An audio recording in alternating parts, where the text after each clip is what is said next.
Si vous êtes possesseur du Creative Pass, dès la fin septembre, vous allez voir arriver le Néon et Glow, les nouvelles fonctionnalités donc pour Luminar Neo. J'ai eu une bêta aujourd'hui afin de vous montrer à quoi ça va ressembler, d'accord. Donc vous avez l'effet néon, l'effet éclat bien sûr qui a été ajouté dans cette version-là pour le Creative Pass. Donc ce sera disponible fin septembre. Vous avez déjà l'information. On va faire la démonstration tout de suite.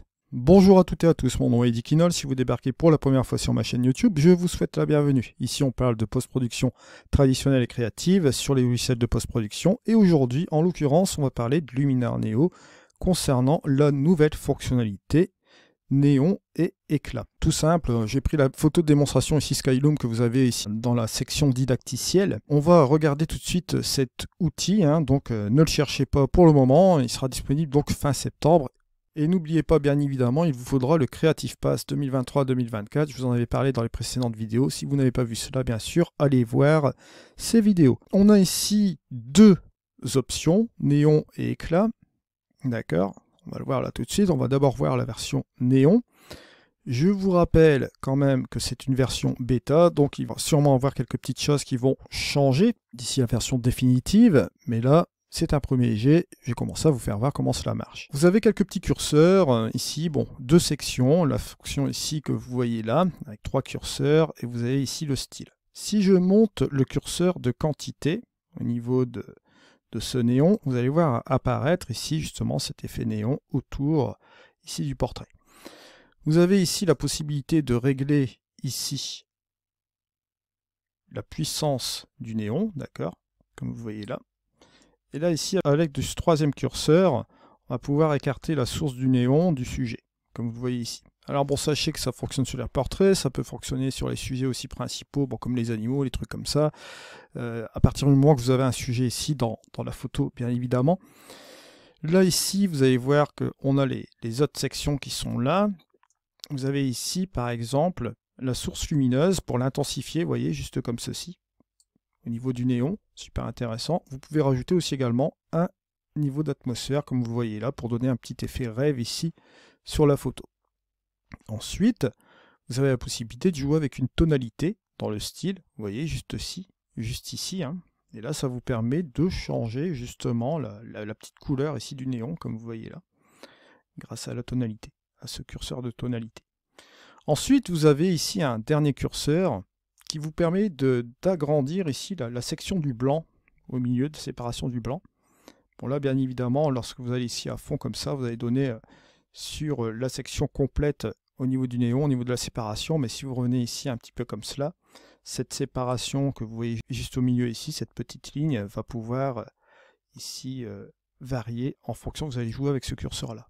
Ce qu'on peut dire ici de cette fonction néon, on a la fonction éclat que je vais vous montrer juste après. Bien sûr, dans cette fonction néon, vous avez la possibilité de raffiner un petit peu l'objet, c'est-à-dire effacer des choses de l'objet, etc. pour enlever du néon, ou tracer, tout le contraire, d'accord. Dans cette partie-là, vous avez une version pinceau. Alors, par exemple, ici, je sais pas moi, si je vais, par exemple, enlever cette partie-là, voilà. Vous allez voir que là, la source du néon va partir par ici. Mais ça, c'est vraiment pour raffiner la source du néon. Là, il n'y a pas nécessité, le sujet a bien été détecté. Mais si, par exemple, vous voulez, ici, comme vous le voyez là, rajouter des choses ici avec le pinceau, voilà, juste comme ceci, vous voyez que ça va s'agrandir un petit peu ici, ça va se préciser. Et là, bien évidemment, il n'y a pas nécessité de le faire puisque le sujet avait été bien détecté, bien sûr. Alors ça, c'était pour la version néon. Alors là, ici, on a la version éclat aussi à côté dans le même outil, donc vous avez néon d'un côté et éclat de l'autre. Vous avez toujours une section masquage qui est toujours disponible, bien évidemment comme toujours. Alors au niveau de l'éclat, là ça va fonctionner différemment. Vous avez ici deux formes d'éclat, l'intérieur et l'extérieur. C'est-à-dire que là à l'intérieur de sujet, par exemple ici on va rajouter un petit peu de quantité. Voilà. Vous allez voir qu'on va rajouter une couleur assez particulière à l'intérieur ici du sujet, juste comme ceci. On va pouvoir insister sur la partie ici blanche comme cela, jouer un peu plus sur la luminosité, comme vous allez voir ici. Voilà, juste comme ceci.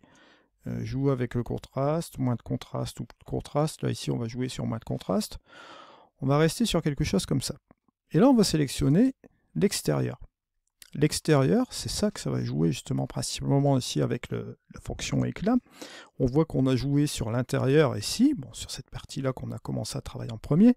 On va pouvoir booster la quantité de l'extérieur. Et là, vous allez voir ici, hop, on a un petit faisceau qui commence à apparaître. Bon, là, c'est un petit faisceau jaune en l'occurrence, puisque la tonalité est dans le jaune. On peut en augmenter bien évidemment la taille, comme vous le voyez ici. Et là, vous allez pouvoir jouer sur la tonalité que vous voulez jouer avec cet éclat, juste comme ceci. Ça vous permet de donner un petit côté créatif, comme vous voyez là, qui reste quand même relativement assez sympa. Je sais pas moi, on pourrait rester dans le bleu aussi, pourquoi pas. On peut descendre la quantité, hein. Regardez, on peut jouer sur beaucoup de choses comme ceci. Vous voyez, ça vous donne un effet comme ceci. Vous avez ici la différence entre le avant et le après. Vous voyez que ça donne un petit effet sympa sur la photo. Bon, bien évidemment, j'aurais pu très bien prendre une autre couleur, hein.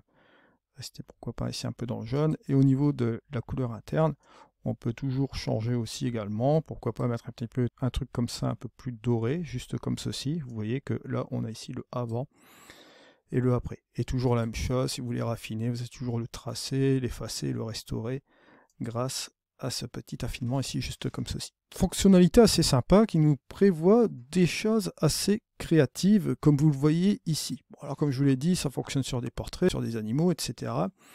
Vous avez toujours des possibilités aussi de masquage, hein, sans aucun souci, bien sûr. Si vous voulez, par exemple, utiliser un pinceau et effacer une partie de l'effet ici, si vous voulez là, voilà, on peut faire un petit truc comme ça. Vous voyez, on peut ici effacer la partie par exemple ici du visage, voilà.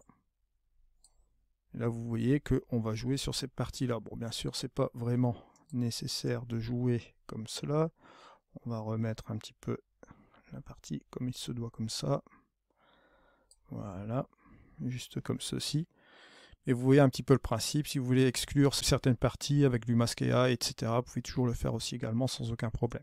Bien sûr, sachez que maintenant, avec le Creative Pass, vous avez déjà aussi la fonctionnalité de Lumière Studio que je vous avais présenté aussi la dernière fois. Donc, n'hésitez pas à aller voir la vidéo, bien sûr.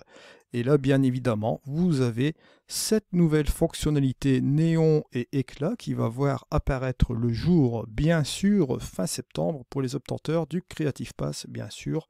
Et ceux, bien évidemment, qui ont un abonnement. Tout ce qui concerne ces offres, concernant Creative Pass, etc., les bons de réduction, mon coupon code, vous le retrouvez dans la description de cette vidéo. Vous pouvez retrouver aussi mes packs de presets sur le Marketplace. J'en ai sorti un récemment. Vous pouvez aller voir ce pack de presets, bien sûr. Je vous remercie de m'avoir suivi. On se retrouve dans une prochaine vidéo. C'était Eddy. Allez, au revoir.